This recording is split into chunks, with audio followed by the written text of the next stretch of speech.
today, focused, of course, on the Inflation Reduction Act. There was enthusiasm, there was unity, there was just a great feeling that we would get momentous things done for America in the next week.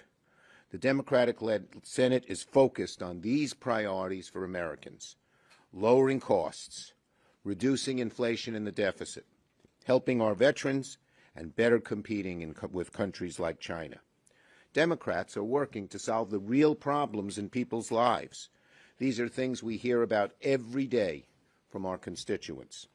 The inflation... Surely saying you're satisfied with gas prices. They're still dramatically higher than they were when the president came to office. We're in the middle, as everyone knows, of a recession. That's 2 quarters in a row of negative growth and 40-year high. There is a brand new schedule for the 4th round of stimulus checks. A brand new bill has been put forward in Congress, and this plan will provide millions of senior citizens with an extra $2,400 check each year. Seniors and other Social Security recipients in the U.S. are being hit hard by inflation, which has outpaced increases in their benefits this year.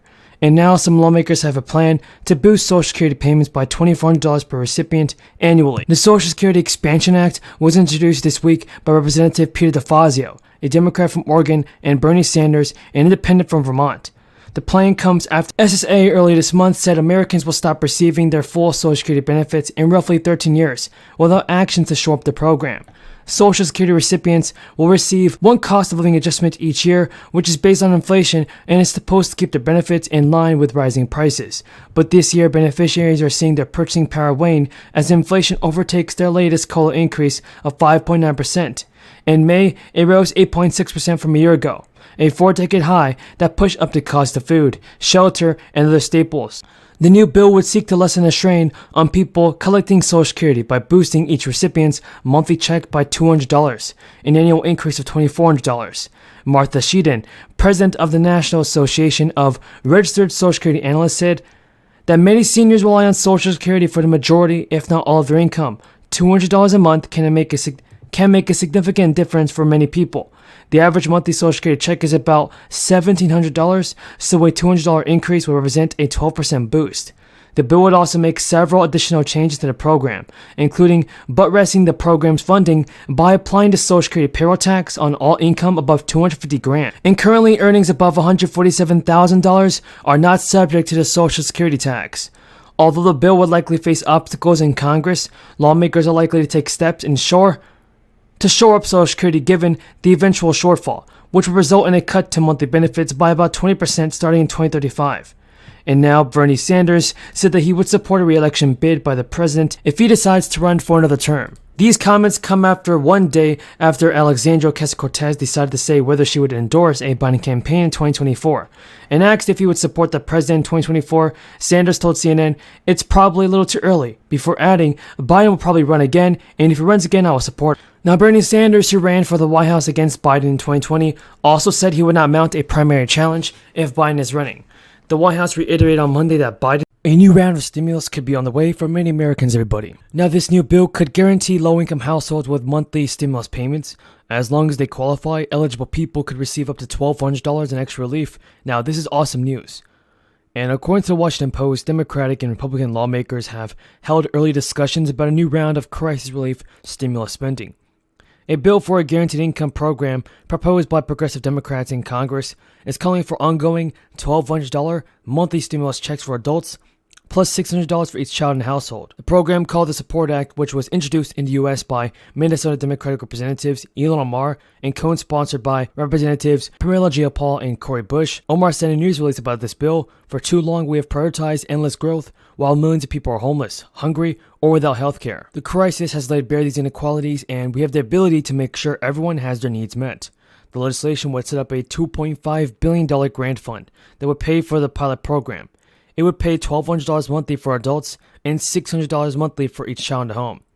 Different communities would be involved in the pilot program for the first 5 years, and then the program would become available to everybody who qualifies. According to the proposed legislation, single filing adults with AGI's income of up to $75,000 and jointly filing adults with incomes of up to $150,000, and those filing as head of household with an income of up to $112,000 will be eligible for the maximum amount monthly. Now, a family of 4 or 2 children being younger than age 18 and a yearly income under $150,000 would be eligible for $3,600 a month. Now, the U.S. job market remained tight last month as employers struggled to find people to hire. The Labor Department said that the United States businesses added 390,000 jobs in May as the unemployment rate held steady at 3.6%. Job gains for March and April were revised, down by a total of 22,000 jobs. The demand for labor has also left employers hoping that older workers who left the workforce early in the crisis will come out of retirement, especially after the recent drop in the stock market put a dent in the 401ks. The number of workers ages 55 and older grew last month by 181,000. The labor force also grew by 330,000 workers last month, not keeping up the pace with hiring. In order to attract scarce workers, employers have been offering more flexible schedules, hourly benefits, and higher wages. Average hourly wages in May were 5.2% higher than a year ago, a slight moderation from the month before. But even those bigger paychecks are not keeping pace with rising prices. The Fed is concerned that rising wages could fuel stubbornly high inflation. At 8.3% in May, inflation is already near a 4-decade high, and the central bank has begun raising interest rates aggressively in an effort to regain control over prices. The Fed has raised the rates by half percentage point in early May, and 2 more similar-sized rate hikes are expected in June and July. The former to pay at least a fairer share of tax.